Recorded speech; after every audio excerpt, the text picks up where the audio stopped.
Alam ng Diyos ang tunay mong nararamdaman ni Lisa. Nakikita niya ang lahat, maging ang iyong pangamba at puot.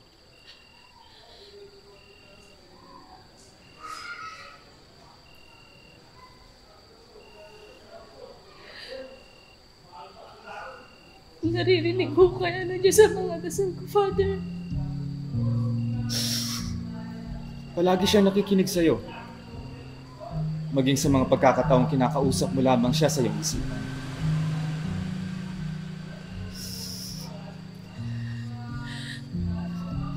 Napapagod na ako kasi mo, Father.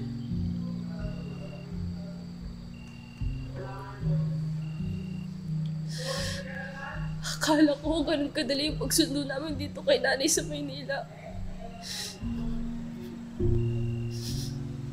Pero pagkatapos ko namin dito, naloko ho agad kami.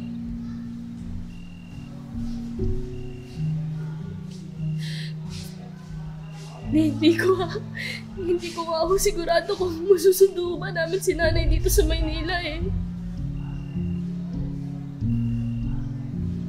Pero Father, walang araw na hindi ko hiniling sa Diyos na sana makita ko na ako si Nanay.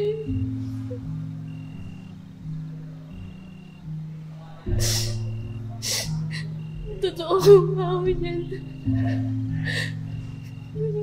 Gusto kong magalit kay Nanay. Gusto kong magalit kay Nanay. Kung tutusin nga ako, kaya naman ako namin ni Rael sa probinsya eh.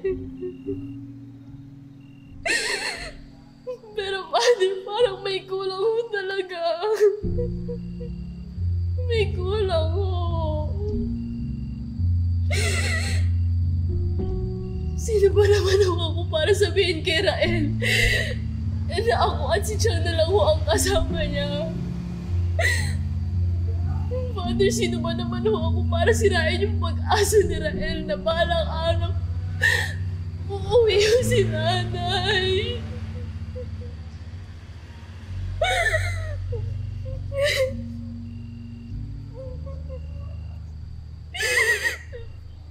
Aaminin ko, Father. Aaminin ko. Kahit ako, kailangan ko siya. Kailangan ko si Nanay. May mga bagay yun na hindi ko kayang gawin na siya lang ang makakagawa. Hindi ko na alam, Father. Hindi ko na alam. Father, makasalanan ho ba ako?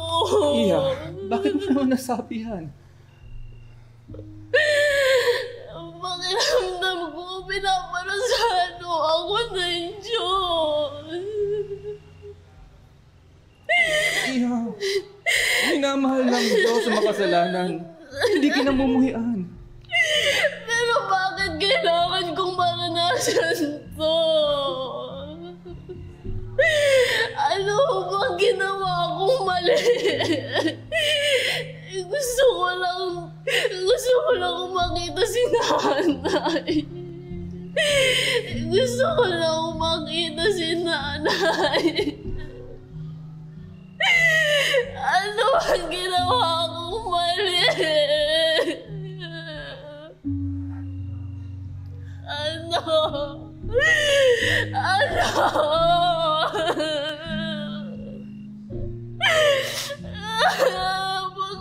Pagod na ako, Father. Gusto ko lang humayakap si Nanay.